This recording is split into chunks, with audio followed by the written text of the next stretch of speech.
Mom! Mom, wake up! I wonder how much time has passed since I fell asleep. Suddenly jolted awake, I sit up in bed. Struggling to open my heavy eyelids, I find Mia shaking my body while kneeling on the bed. Mia! What's wrong? It's still the middle of the night, isn't it? The clock reads 2 a.m. It's still a long way from morning, in the dead of night. Ignoring my reluctance, Mia takes me out of bed. Hurry! Come on, this way! Mia grabs my hand and leads me into the closet in the room. After closing the door, she gently peeks out from the gap to look around the room. Despite my fear of Mia's unusual behavior, I timidly peek out from the gap to see the room. Ugh! Mia stops me from screaming inadvertently. My body starts trembling, fixated on the scene in the room. My name is Iris, a 48-year-old homemaker. I got married to my current husband, Ken, 5 years ago and became a homemaker. Before marriage, I worked with computers, so I didn't have many opportunities to meet people, and my 20s and 30s were all about work. It was while working together with Ken, who was in sales at another company, that we started dating. Ken, all about work, taught me many things despite my lack of knowledge. As our relationship deepened, I learned that Ken had a daughter from his late wife. To be honest, I was taken aback by this fact, considering I had little to no experience with men before. Ken, sensing my mixed feelings, always made it clear that I didn't have to force myself to accept it, giving me the final say in our relationship. No matter how thoughtful Ken was, I knew the reality wouldn't change. As I grappled with whether it was okay to continue dating Ken, I eventually met his daughter, Mia. The first time I met Mia, Ken's daughter, she was 12 years old. It was a sensitive time for a middle schooler. Mia, when she first saw me, didn't show any hostility or affection toward me. She just seemed indifferent. In fact, she probably couldn't care less about me. Considering her real mother had passed away not long ago, Mia didn't seem keen on getting close to me. Not only that, but she also seemed closed off to her actual father, Ken. She must have had a lot on her mind. At that time, I was optimistic. Meeting Mia seemed to strengthen my resolve, and the hurdle of marrying a man with a stepchild eventually disappeared. I was so determined to make this child happy, to the point of having sweet convictions. Ken was thrilled to hear about my determination, and I soon received a proposal. Of course, accepting it made me Ken's wife and Mia's stepmother. Soon after, I moved into the house where Ken and Mia lived. It was the house of my lover, a place I had visited many times before, but now it would be my home. Ken had bought this house right after Mia was born. It was a typical 2-story house, but more than enough for the 3 of us. Once we started living there, various things that I hadn't noticed when staying over began to bother me. These were the various traces left by Ken's ex-wife inside the house. Even though I knew she was already deceased, these things still haunted me. Numerous bottles of cosmetics left untouched in the bathroom vanity. In the closet of the bedroom, many cosmetics were left behind.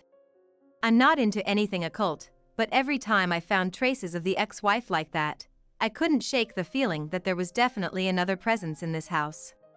Ken seemed oblivious to such things, completely unaware of my confusion.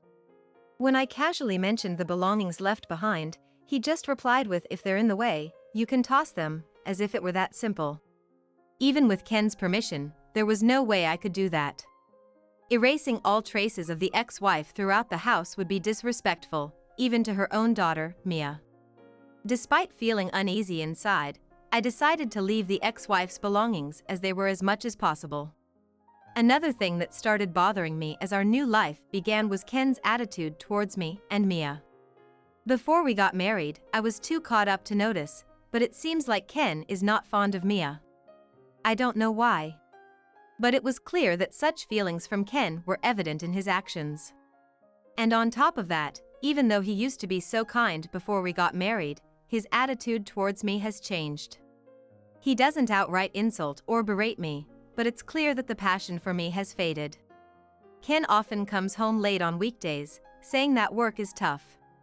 Sometimes, he even stays overnight at the office. We used to go on dates during the week and spend time with Mia at home, but as soon as we got married, his return time changed. I didn't want to think about it, but it became clear that Ken was pushing Mia onto me. I didn't know the details, but it seemed like Ken didn't think too highly of his ex-wife's existence. Because of that, it seems like even his daughter, Mia, is feeling hostility. Am I just a convenient housekeeper for pushing Mia onto? Doesn't Ken love me? Even though we spend more time together, Mia still doesn't open up to me easily. She's not rebellious or disobedient, but she remains aloof. Certainly, it wouldn't be easy for her to accept it so easily just because a new mother figure appeared. But I know this situation isn't good for either me or Mia. And Ken's attitude is also worrying. With no time to enjoy newlywed life, my head became filled with these anxieties before I knew it. Despite carrying various thoughts, I was doing my best to get through each day. I wake up at 5 a.m. every morning to make Mia's lunch. After preparing breakfast for Mia and Ken and seeing them off, I do the laundry and clean the house.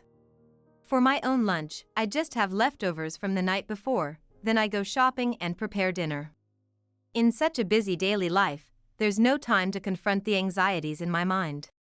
I'm not sure if that's a good thing or a bad thing, but as I continued this life, 5 years passed before I knew it.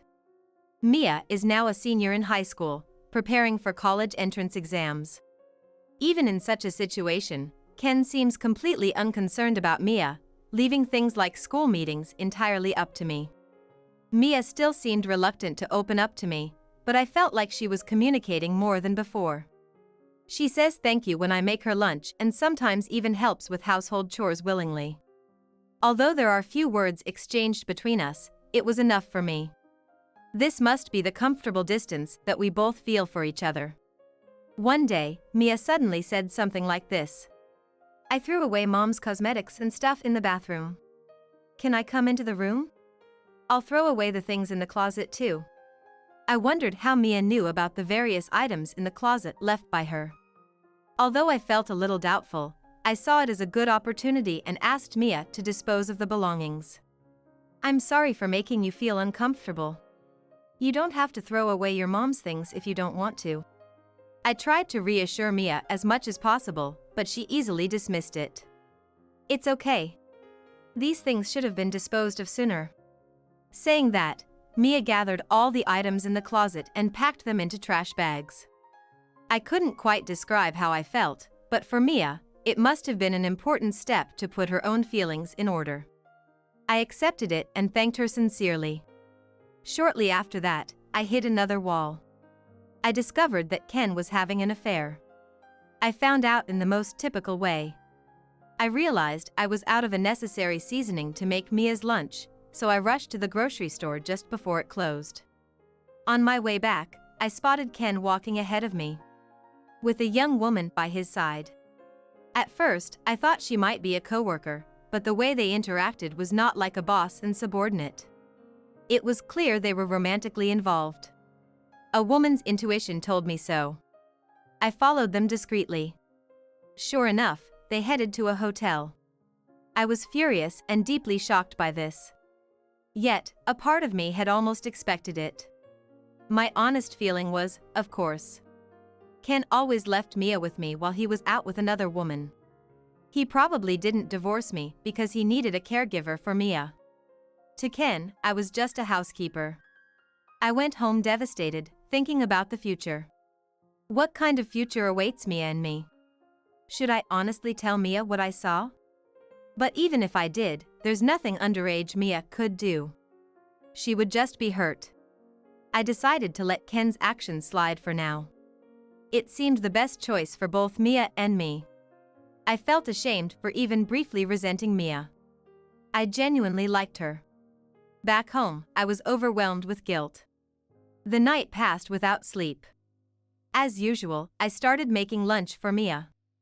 It seemed Ken hadn't come home. He wasn't really staying at the office, he was at the hotel with that woman. As I thought about this depressing scenario, I efficiently prepared the side dishes. Then Mia came downstairs an hour earlier than usual. Good morning. I hurriedly served the remaining side dishes on a plate for her breakfast. "Sorry, did you have to leave early today?" I asked, and Mia shook her head. "No, sorry to rush you. I have somewhere to go. And Dad should be back tonight," she said while quickly eating the breakfast I prepared. She put her hands together and thanked me, then headed quickly to the front door. "Here's your lunch." I handed her the lunch as she put on her shoes. Taking it, Mia looked at me. "Thank you. I know everything, so it's okay." With that, Mia ran out the door. What did she mean by everything? Given the timing, it must be about Ken's affair. But how did she know? Had she noticed it before and kept quiet for my sake? Just as I tried to hide the truth, Mia did the same for me. She didn't say it outright, but I was sure of it. She had grown into such a thoughtful young woman. Despite everything, my heart felt strangely full. But where was Mia going so early in the morning? Could she be planning to confront Ken? Mia is smart enough not to do anything reckless, but I was still worried. I spent the entire day anxious, waiting for Mia to return. By evening, Mia came back as if nothing had happened, acting completely normal. I decided not to bring up the morning's events and acted as usual. Then, something unexpected happened as we finished dinner. "I'm home." Just as Mia had said, Ken came back. And so early too. "I had dinner out," Ken said, glancing at Mia and me before heading quickly to the bathroom. I gave Mia a puzzled look, and she nodded knowingly. "I'm tired. I'm going to bed early tonight," Ken said, coming out of the bathroom and heading straight to the bedroom. I lightly said, "Good night," and watched him go. He had never come home this early before. What could have happened? I had many questions, but Mia's eyes told me, "Don't ask." Mia and I finished cleaning up from dinner and took turns using the shower. I knew something was going to happen, but I didn't know what. With a sense of foreboding, I entered the bedroom where Ken was sleeping. "What is this?"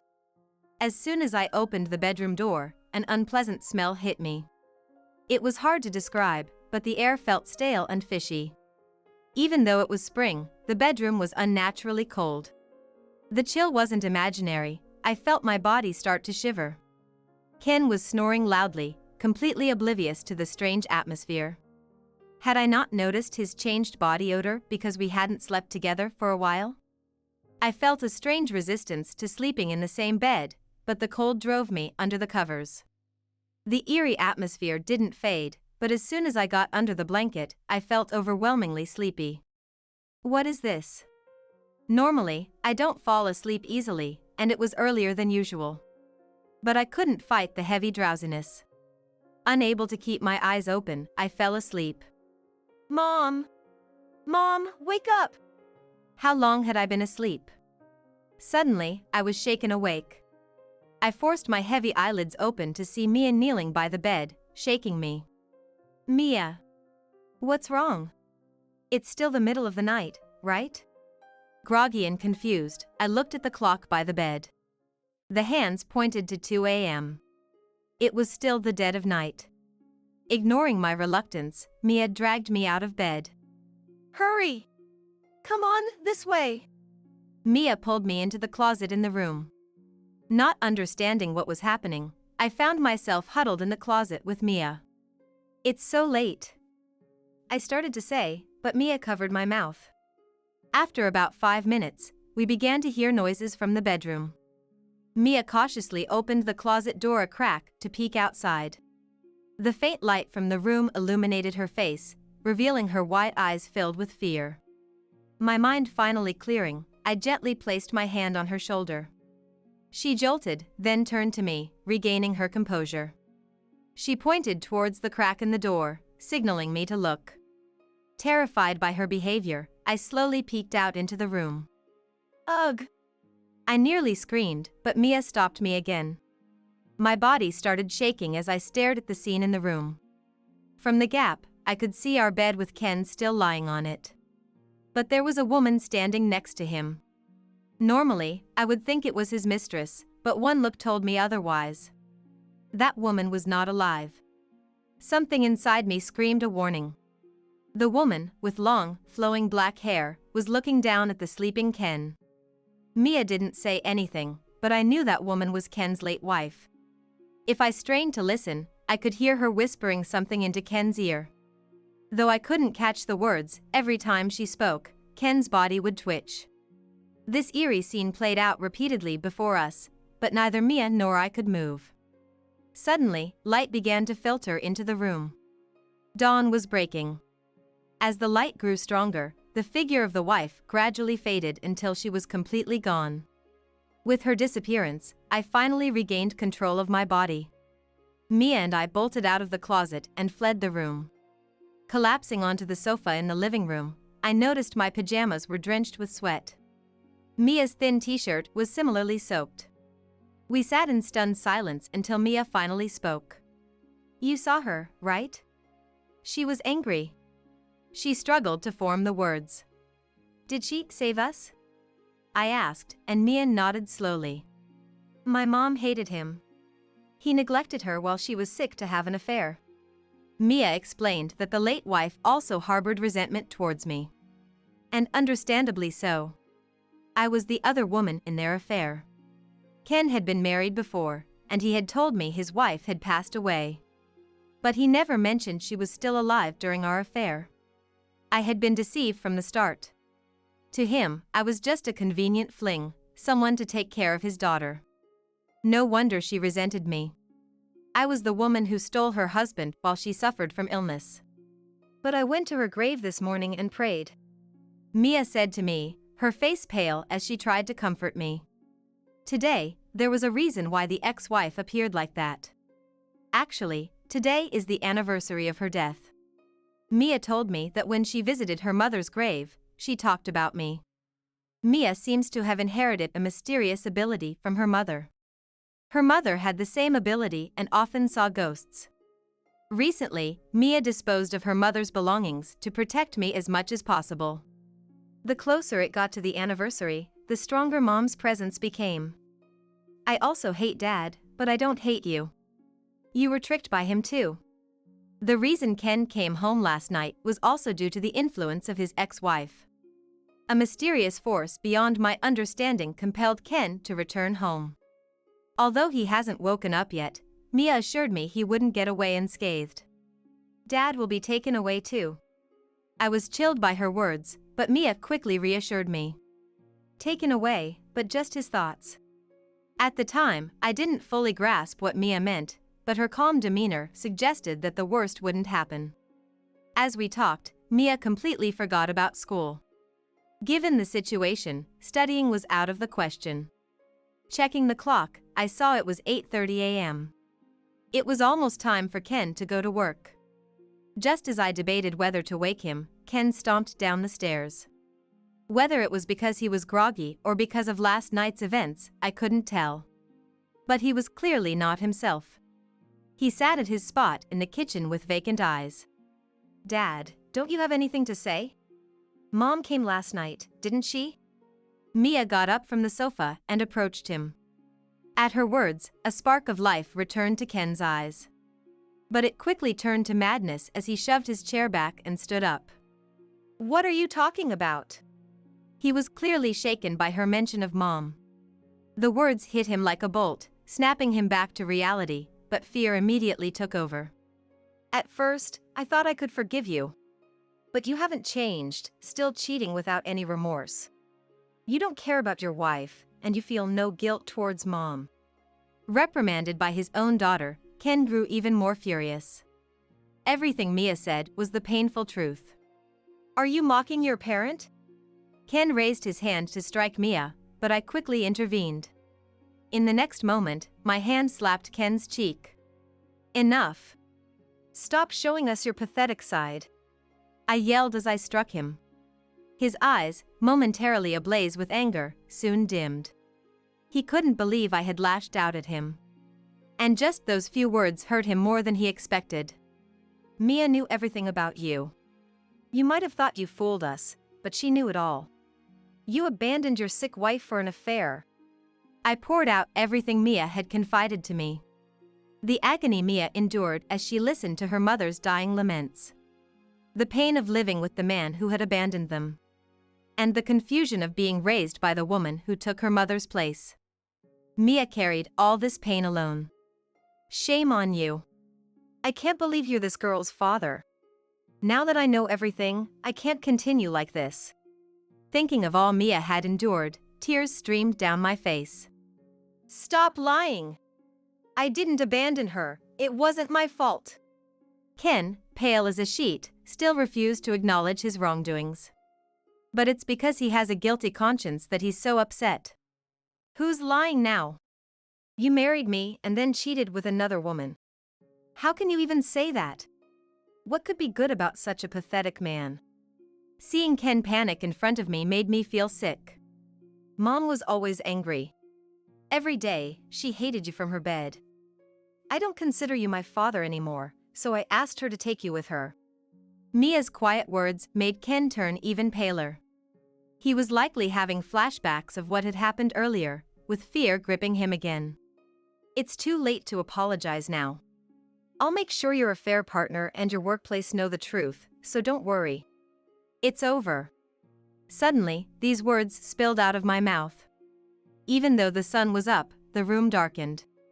The lights had gone out, and a warm breeze was blowing from somewhere. The unpleasant smell from last night began to permeate the air. She's here. Mom is here. Mia said, but I couldn't see the ex-wife like last night. It seemed Mia couldn't see her either. Only Ken stared wide-eyed at a single point. She was definitely standing there. No, no. I didn't abandon you. I was tricked by her. It's her fault. Ken collapsed to the floor, pointing at me and shouting. He wanted to claim I had been cheating with him while knowing about his ex-wife. Which was a complete lie. So please forgive me. If you want to hate someone, hate her. Take her with you. Ken wailed and pleaded with the unseen ex-wife. He had wet himself. Iris, please. I love you. With a pitiful cry, he clung to me. Reflexively, I slapped his hand away. Don't touch me. I don't love you at all. His anguished cries continued, but his gaze kept shifting.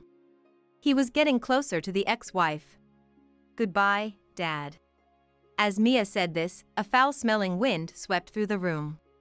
I closed my eyes for a moment, and when I opened them, everything had returned to normal.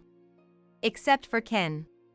The room was bright again, but Ken sat on the floor, staring blankly into space. His mouth hung open, drool dripping from it. He mumbled incoherently, not seeing us at all. Mom took Dad's thoughts with her. Staring at her now catatonic father, Mia quietly said. It was over. His ex-wife would never appear in this house again. Even though I didn't understand much, that much was clear. The oppressive atmosphere that had filled the house was gone, replaced by a fresh, clear air. Mia, thank you.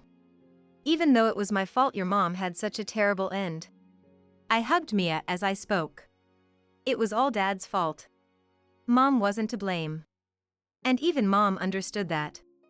Mia murmured in my arms, patting my back.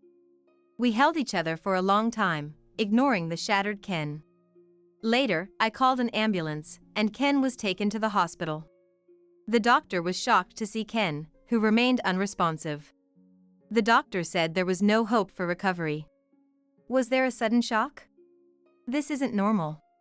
The doctor asked, but I couldn't tell the truth, so I evaded his questions.